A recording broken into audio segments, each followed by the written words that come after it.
Hello everyone, what is up? Welcome back to another episode of Killer Instinct, you guys. Thank you so much for joining me here today. If you're new here, hi, my name is Savannah and I am your host of Killer Instinct. And before we get started, make sure you go ahead and hit that subscribe button if you haven't already. That way you never miss an episode. We post weekly here on the podcast every single Wednesday. You're not going to want to miss it. We also upload the video version onto YouTube on Wednesdays as well. So make sure you are subscribed. And if you're looking for more exclusive Killer Instinct content, you can always find that over on our Patreon. The link is always in the description box below. And if you're listening to us on Spotify, you can find that link in the banner at the top of the page. We post 3 additional exclusive Killer Instinct episodes over on Patreon, as well as an exclusive live stream at the end of the month. So if you are interested in that, make sure you go check it out. But with that being said, you guys, let's talk about the reason we're here today. As you can tell by the title of today's episode, today we are talking about the twisted case of Larry McNabney. This case truly is an absolute tragedy, and it is also one of those cases that is going to make you sit back and question how well you truly know those closest to you. So with that being said, let's jump right on into it today. Larry McNabney was born on December 19th, 1948 in Muncie, Indiana, to his parents, Jim and Marie. He grew up with his older brother, James, and he graduated from Reno High School in 1996 and earned his bachelor's degree from the University of Nevada before pursuing a law degree. And after passing the bar exam, he was on a straight path to a successful career as a personal injury attorney. Larry was known to be charismatic, he was hardworking, and he really did have a passion not only for his career, but outside of that, he had a very strong passion for animals and in particular, horses. Larry loved horses. He thought horses were magical creatures. He loved being with them during his off time, but he also included them in his work as well. Larry would film multiple TV commercials advertising his law firm, and in every single one of his commercials, he would include horses. There would always be horses either in the background of his commercials or he would be holding on to a horse. Horses were always included in Larry's life, and Larry was a very well-known face. He had lots of commercials advertising on TV where he would talk about his law firm. He had billboards and posters directing people to the firm. And Larry's tagline for his commercials was simply just "Call me." At the end of every one of his commercials, he would say, "I'm Larry McNabney. Call me." As far as Larry's personal life was concerned, Larry had been married 5 times over the course of his life. He also had 2 daughters from those marriages. He had a daughter named Kristen and a daughter named Tavia. And along with that, something also to know about Larry and his personal life and some of the struggles that he had is the fact that Larry struggled with substance abuse and addiction. Those close to Larry said that Larry had an alcohol problem, and it was something that he dealt with all throughout his life. It wasn't unusual for Larry to disappear for days or weeks at a time without anyone being able to locate him, and then all of a sudden he would just show back up again like everything was fine. He would have these moments of clarity and realization that he wanted better for himself and he wanted better for his family, and so he would be committed to turning his life around. However, those who have struggled with addiction or know someone who has struggled with addiction knows that it's not always a linear process. There are ups and there are downs. And so ultimately, sometimes Larry struggled maintaining consistency and maintaining that linear path when it came to coping with his addiction.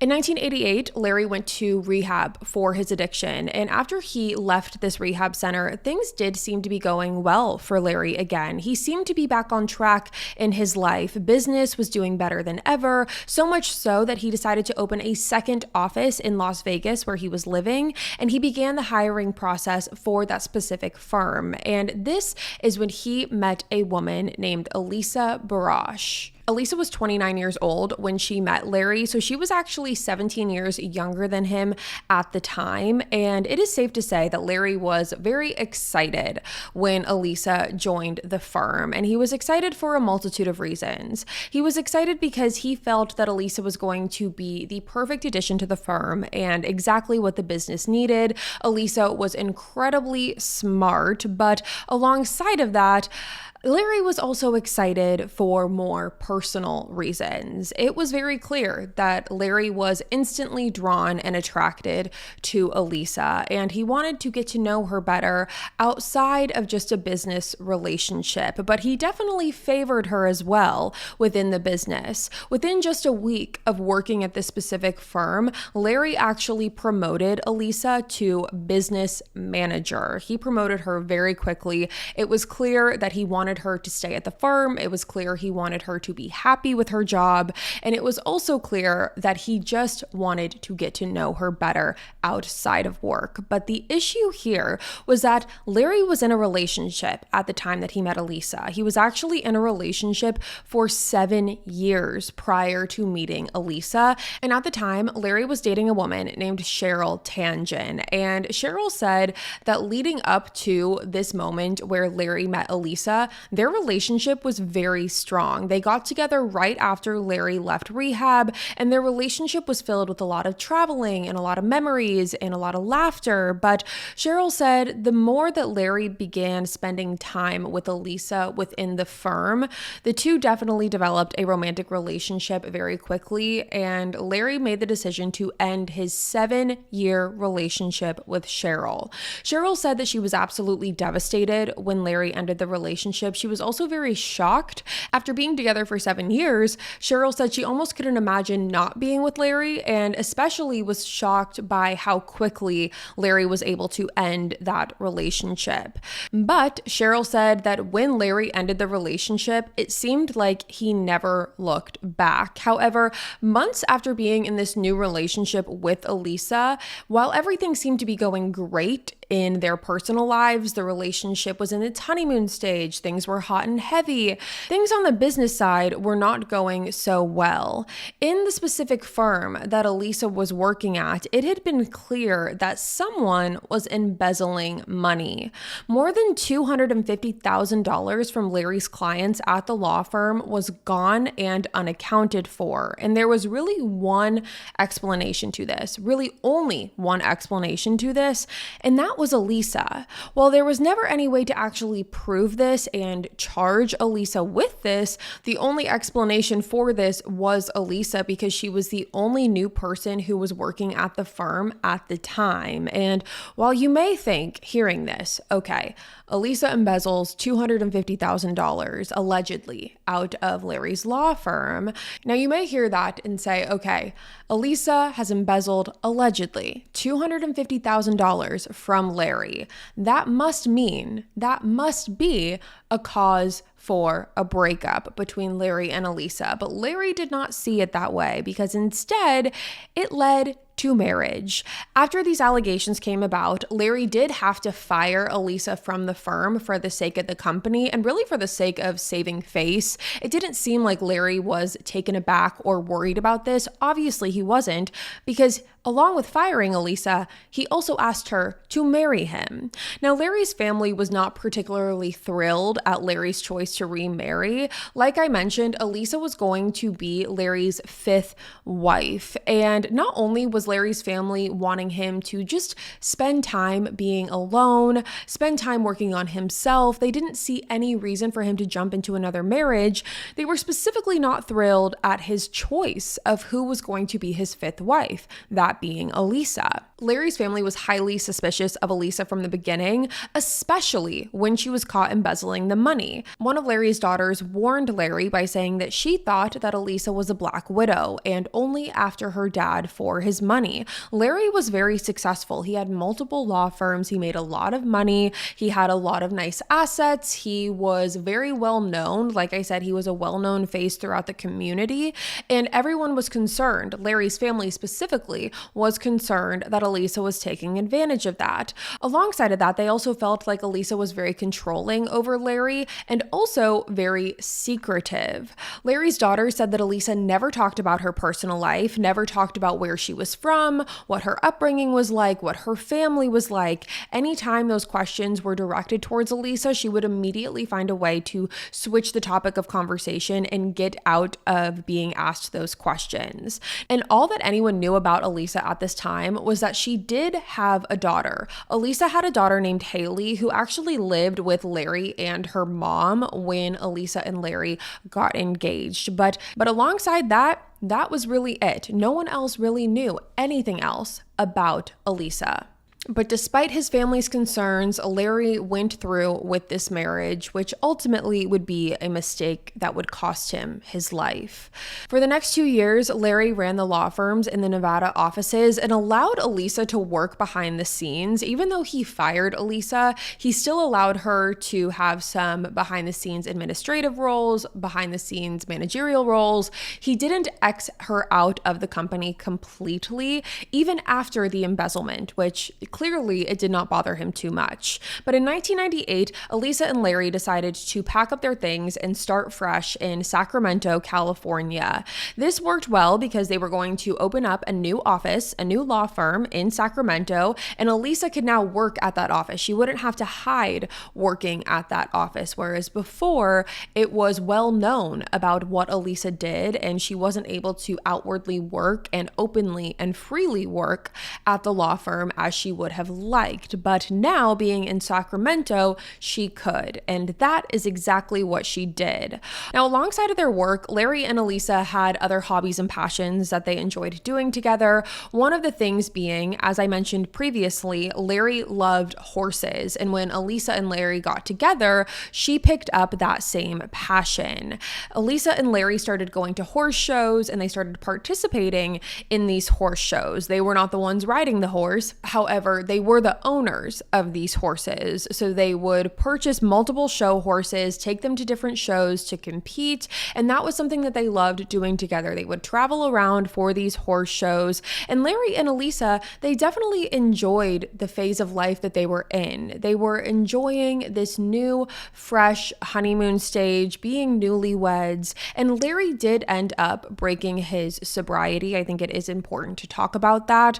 Larry broke his sobriety and began drinking again, saying that he wanted to enjoy this next chapter of his life with Elisa. And while Larry was definitely enjoying the finer things in life, he was drinking again, he also was beginning to pull back a little bit at the law firm. It still existed and it was still running, but his efforts in running it are what began to diminish. He stopped showing up to the office as frequently, and he was beginning to need more hands on deck at the office because he was not there to do that. So this is when Larry asked Elisa to look into hire another addition to the team, and this is when a woman named Sarah Dutra enters the picture. Sarah was a student at Sacramento University. She was in her early 20s. She was very smart. She played the piano. She was very put together, and she very quickly became friends with Elisa after Elisa hired her to join the law firm.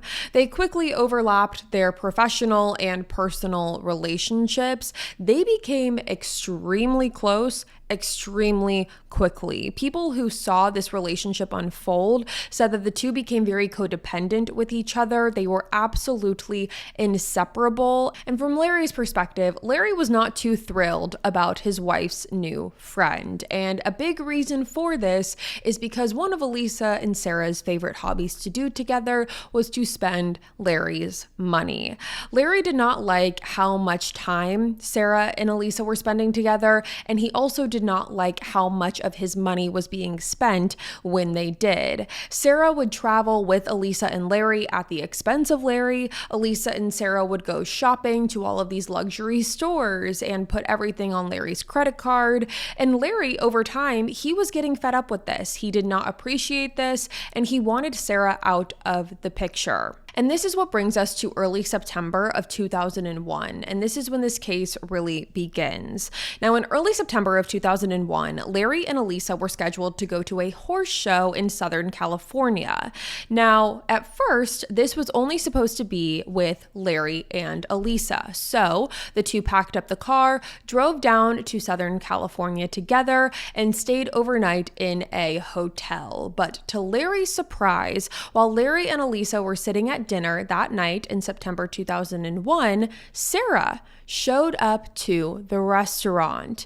Now, Elisa was thrilled to see Sarah, and obviously Elisa knew the whole time that Sarah was coming and joining this trip. However, Larry was not. Larry did not know this, and he was less than thrilled to see Sarah. And once Sarah sat down at the table with Elisa and Larry, this sparked an argument between Larry and Elisa, and also Larry and Sarah. And ultimately, things got so heated in this argument that Sarah got up and stormed out of the restaurant. Now, after the argument, Larry had reached his breaking point, and he told Elisa that she needed to fire Sarah. He was no longer comfortable having Sarah at the company. He no longer wanted Elisa being friends with Sarah.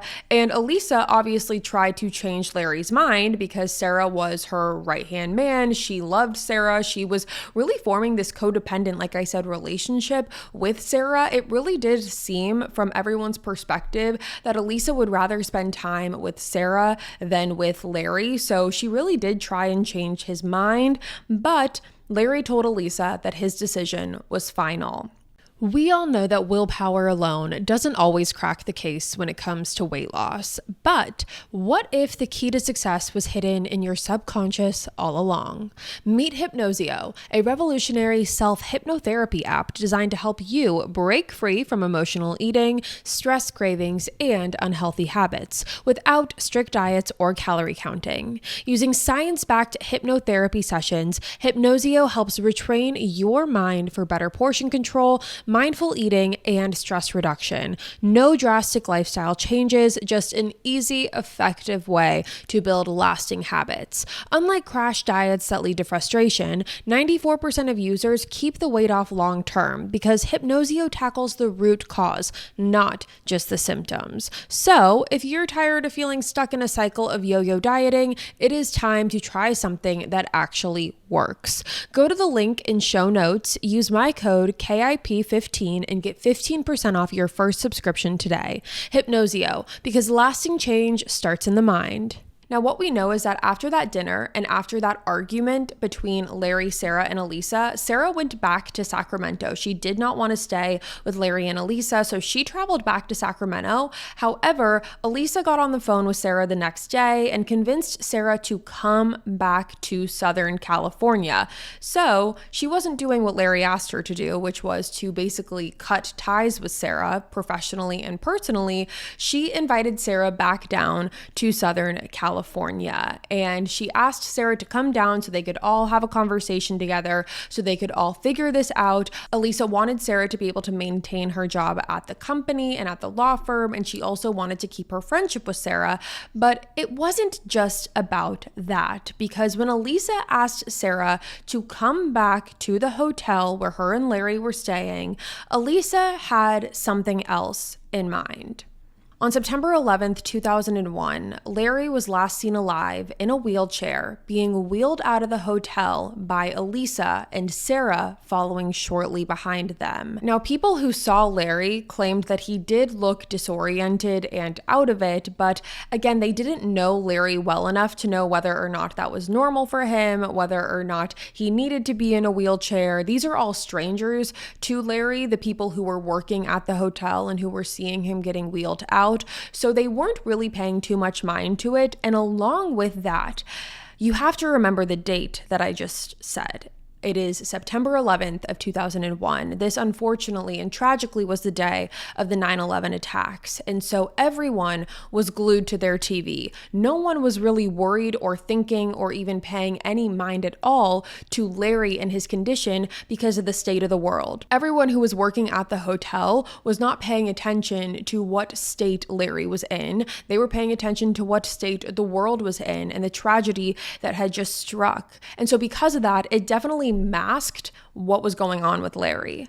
But that day, September 11th, 2001, that was the last day that Larry was ever seen.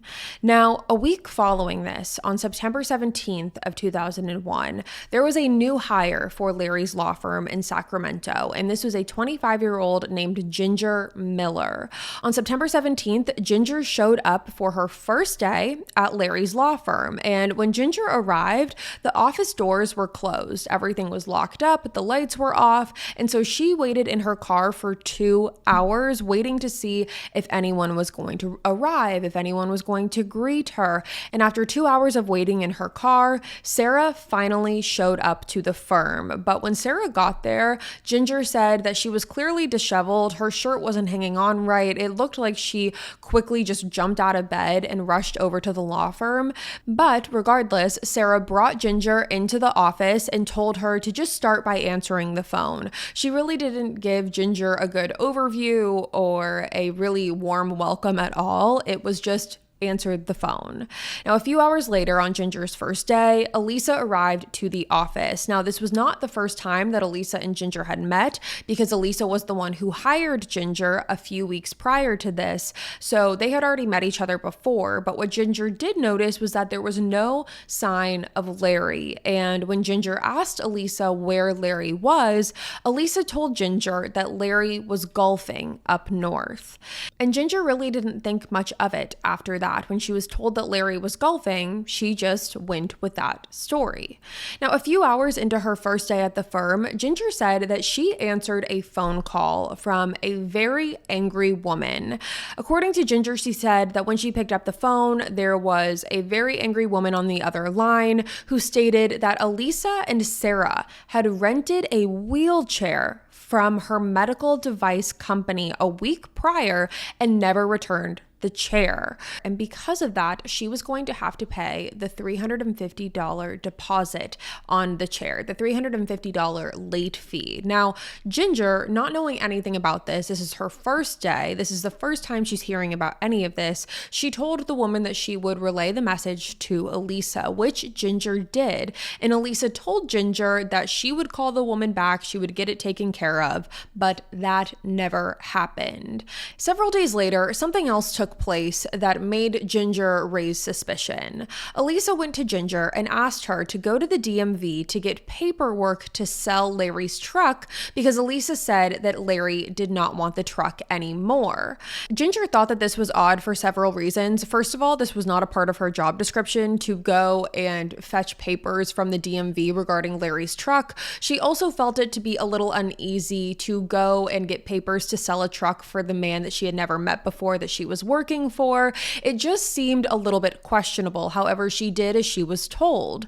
But red flags started to raise when Ginger noticed that Elisa and Sarah were forging Larry's signature on almost every single document that came through the door of the law firm. And along with that, they were also signing paperwork to sell Larry's assets and belongings. And when Ginger would ask about this, Elisa would excuse it and reason it by saying that Larry didn't want them anymore and he's still golfing. Larry is still on the golf trip. He doesn't want these assets. He told me to go ahead and do this. So that was why that was happening. And alongside all of that, Elisa also asked Ginger to move large amounts of money from the law firm's bank accounts to Elisa and Larry's personal horse training account. And this really was the straw that broke the camel's back for Ginger. She felt like there were too many inconsistencies, too many suspicious things that were taking place, and not enough answers for any of them.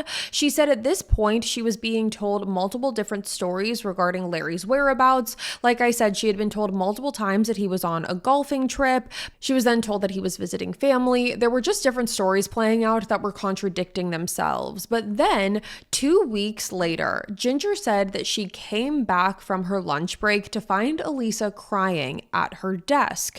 At this point, Ginger approached Elisa, making sure that everything was okay, but Elisa unraveled. She began telling Ginger about how she was in a horrible, toxic marriage and that Larry was an alcoholic. And the reason that he hadn't been at the law firm was because he was at a rehabilitation center trying to get better, but she wasn't sure if she wanted to make make the marriage work anymore. As you can imagine, this is a lot for Ginger to digest in her first 2 weeks of this job. She is being told to do multiple things regarding Elisa and Larry's personal life. She's being told to move money around. She's being told to sell certain things. She's watching as Elisa and Sarah are forging signatures. But when Elisa opened up to Ginger about this, Ginger really felt for Elisa in this conversation. She saw Elisa as a supportive partner who had gone through a difficult time with her husband, and she wanted to be there for Elisa because of this, but Elisa's pain didn't seem to last very long. Shortly after this conversation, Elisa purchased a new red Jaguar convertible, and after that, Ginger watched as Elisa and Sarah went on different shopping sprees together, buying matching clothes and matching shoes. They were going to parties together and really living it up. It seemed like they were very much taking advantage of this moment, and Ginger was conflicted because she felt like there was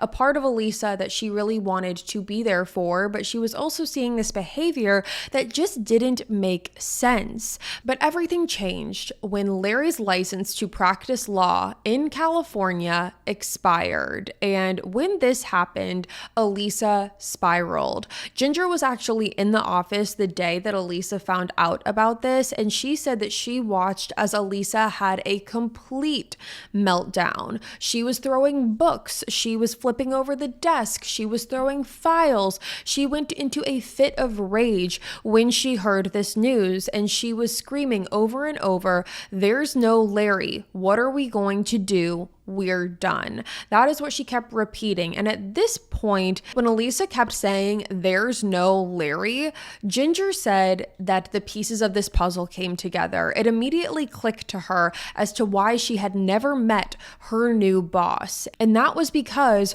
her new boss was no longer here. Ginger took "There's no Larry" as Larry is no longer here. Larry is dead. So at this point, Ginger secretly went to the authorities. She presented everything that had transpired over the weeks at the law firm, and she also presented her theory that she believed that something terrible had happened to Larry, and she thinks that Elisa and Sarah were responsible for it. Now, Ginger sat down with a group of detectives and recounted every detail, and after speaking with the detectives, Ginger said that she could tell that the police were equally as suspicious. They then asked Ginger to go back to the law firm and act like everything was fine. They wanted her to continue working at the law firm for as long as they could while they built up their investigation, and really use Ginger as an informant in this investigation to gather as much against Elisa as she possibly could. But then everything changed on January 11th of 2002 when Elisa called Ginger in the very early morning hours and asked Ginger to come into work earlier than usual because they are quickly moving up the law firm to Arizona. Obviously, Ginger was very confused about this, but it was very clear to her that Elisa was running from something. To have Elisa call her so early in the morning to make such a split, rash decision to move states, it was clear that Elisa was running. Now, Ginger did arrive to the office as she was asked to by Elisa, and when she did, Elisa was already there putting things into boxes, but Sarah was nowhere to be found. It was just Elisa at the office. Now, after packing up boxes for some time, they then headed over to Elisa's horse trailer, which was being kept at a nearby storage facility. Now, during the drive over to this horse trailer, this was the first time that Elisa and Ginger were separate. This is the first time that they were away from each other since Ginger had arrived to the office. So Elisa had driven her car and Ginger was following Elisa behind her. And during this drive over, because she was able to be alone, this is when Ginger took it upon herself to call the detectives and let them know that Elisa was on the run. Ginger told them that Elisa was planning to skip town and head to Arizona and that they were on the way to the storage facility right as they were speaking. Now, once authorities heard this, they told Ginger to just go to the storage facility, act like everything was fine, and try and keep Elisa there as long as possible because they were going to meet them at the storage unit with the intention of arresting Elisa. However, this plan did not work because police actually came through the front of the entrance, but Elisa quickly actually exited through the back entrance. So there was two entrances,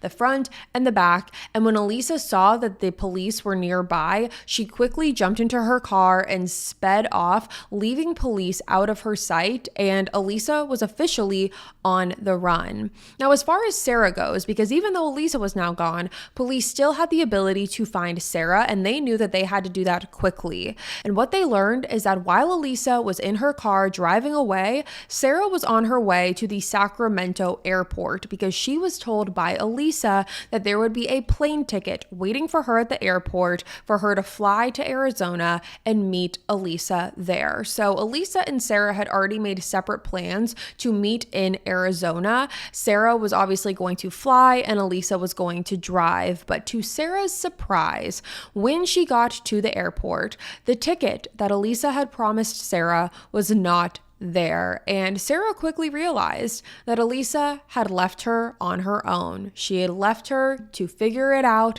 She had left her to fend for herself. But for police, this was a good thing. This meant that they were able to track Sarah down and bring her down to the police station for questioning. Now, once sitting down with authorities, Sarah gave a very, very vague interview. She said that she hadn't seen or heard from Elisa all day. She didn't know where Elisa was, and she definitely made it out that her and Elisa only had this professional co-workers relationship and that they were not friends by any means. She completely diminished the significance of their relationship and their friendship and how much they were together and the amount of time that they spent together. She also told authorities that she did not know where Larry was because that was something that police had questioned Sarah about, and that all she knew is what Elisa told her, which was that Larry had to leave for a while and she wasn't sure if Larry was coming back. That was all the information that Sarah knew. So Sarah tells authorities,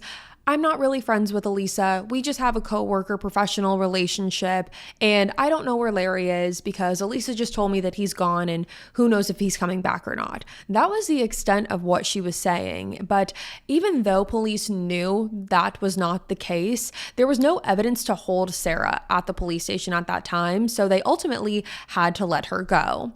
Now, police did put out a bolo, which is a be on the lookout for Elisa's car, the red Jaguar, and there was a manhunt set out to find her. And meanwhile, while everyone was on the lookout to find and track down Elisa, there were other detectives that were back at the storage unit where Elisa's horse trailer was being kept. And what detectives quickly learned is that Elisa was using this horse trailer not to transport horses, but as her own storage shed and her own storage facility. She had left behind mountains and mountains of personal belongings, paperwork, items, pictures, and police were scouring through everything to see if there was anything that could link Elisa to what happened to Larry. And surprisingly to them, they discovered way more than just that. When going through Elisa's documents, the paperwork that she had left behind, they learned that Elisa was not who she claimed to be. Elisa had a rap sheet of 114 pages, and along with that, she also wasn't named Elisa. Her real name was Lauren Sims.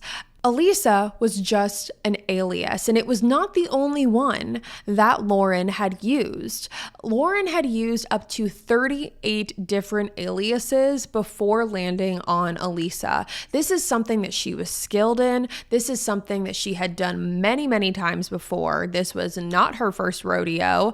And the name Elisa actually came from a woman named Elisa Barash who lived in Florida that Elisa knew when she was in jail. And the reason that police figured this out was because they actually visited the real Elisa Barash who lived in Florida, like I said, and they presented Elisa, the real one, with a picture of Lauren. And when they did this, the real Elisa knew exactly who this was. The real Elisa said that she knew Lauren because the two of them were actually cellmates in prison. So that is where Lauren got this name. And before we move on, I know that this is going to get confusing because there's different names and Elisa is now Lauren. I know it gets confusing. What I'm going to do is I'm now going to address Lauren as Lauren. So who you have known to be Elisa up until this point is actually Lauren, and I am going to keep referring to her as Lauren. I'm not going to refer to her as Elisa anymore, but just know that when I say Lauren, I'm talking about the fake Elisa.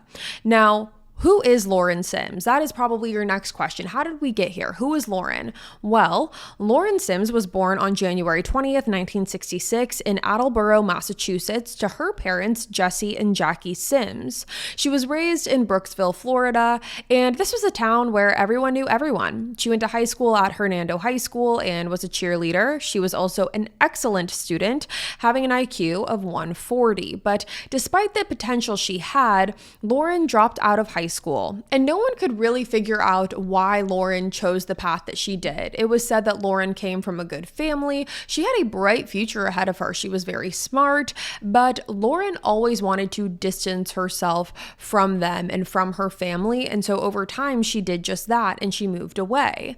When Lauren was 19, she had her first daughter named Haley, and shortly afterwards she had her son named Cole. Both of these children had different fathers, and it was around this time that her kids were born. She really began down a tumultuous path.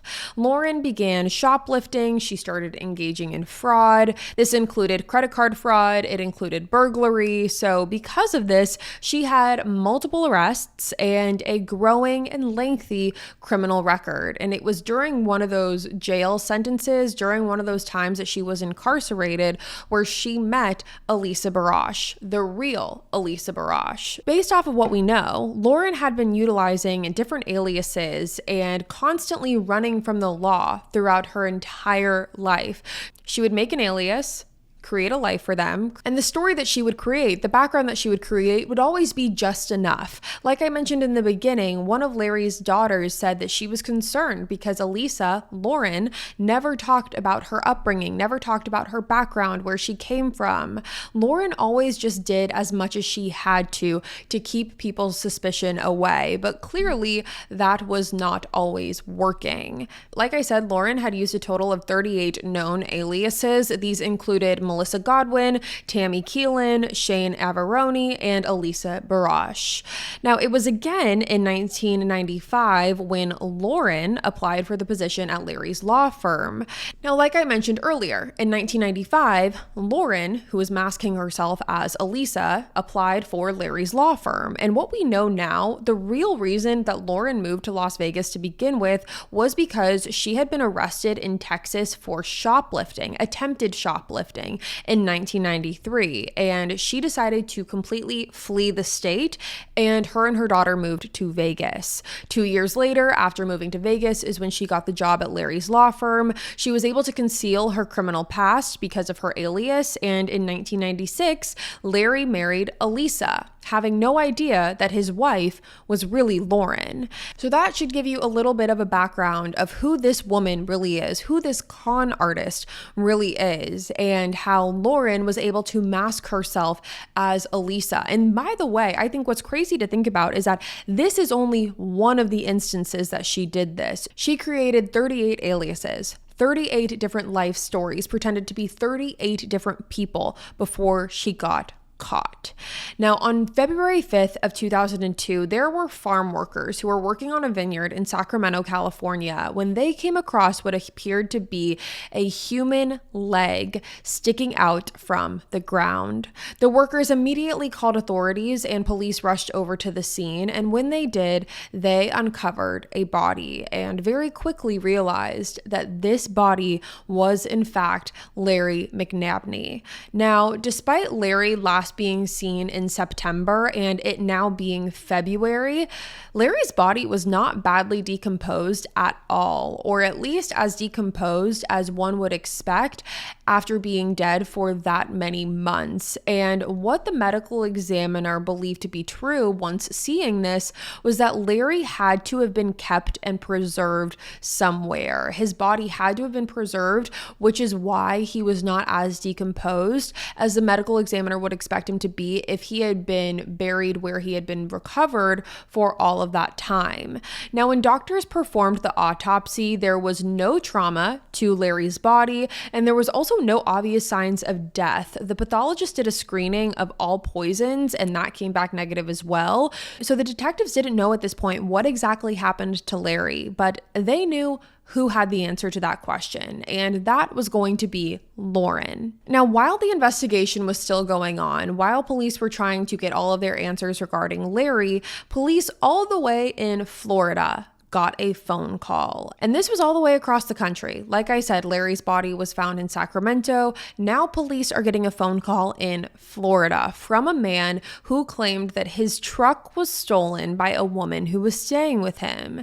And when the police arrived to the man's apartment to take the report, they found a red Jaguar in the parking lot. And when they ran the plates, they found that this car was tagged as a be on the lookout. This car had been inputted into the system as a be on the lookout, and it was ran back to Lauren, aka Elisa.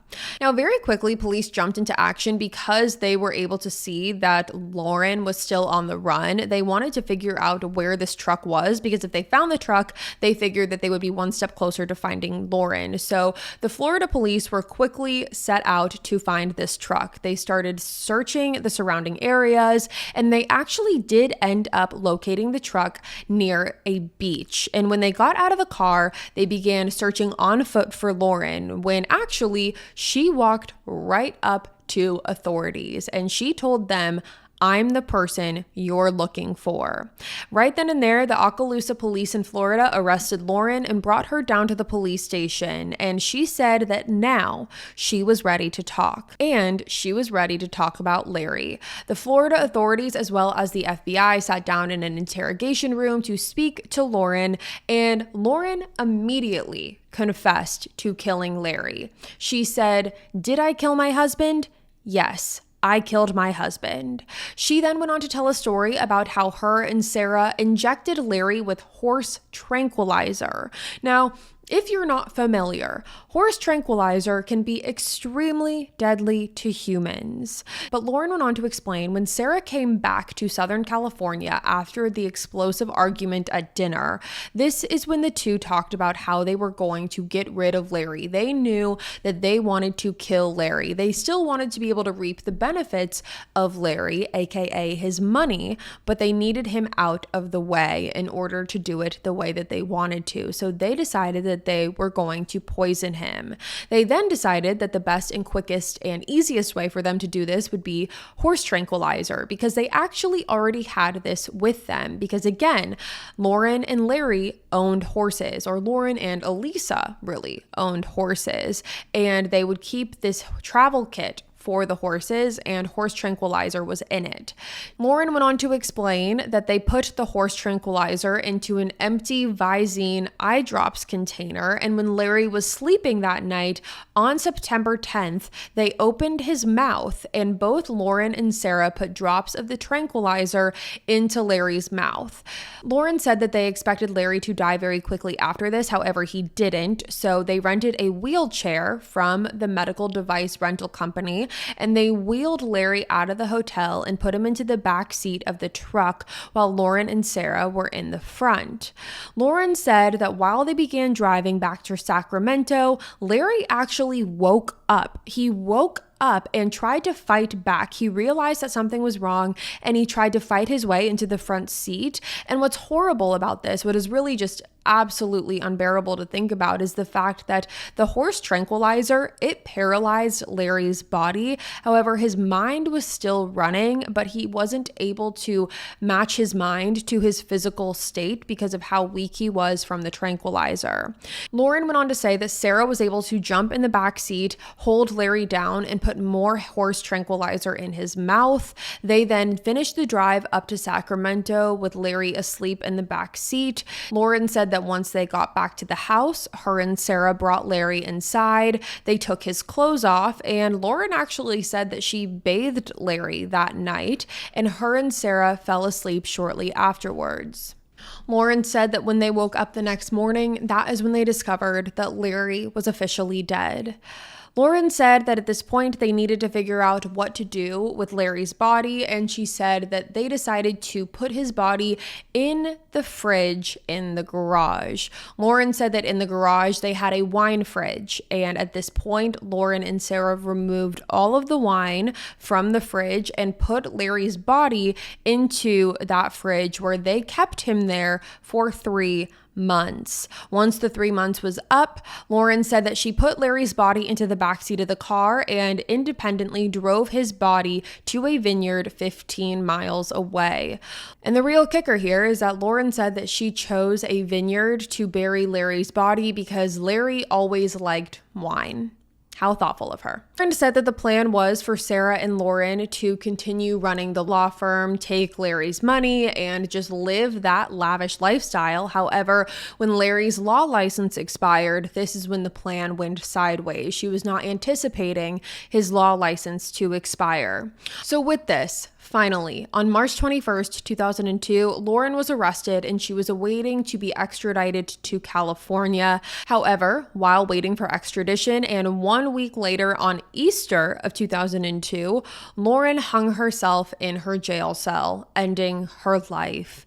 She did leave behind a suicide note where she asked her lawyer to sue the Hernando County Jail where she was being held, and she wanted them to be sued for not preventing her suicide. And she also asked that her children received any funds that were raised from the lawsuit. Sarah also went on trial for Larry's murder in 2003. She did face life imprisonment without parole if convicted, but she was only found guilty of voluntary manslaughter and for accessory to murder. She was sentenced to 11 years and 8 months in prison and was released in August of 2011. And that, you guys, is the case of Larry McNabney.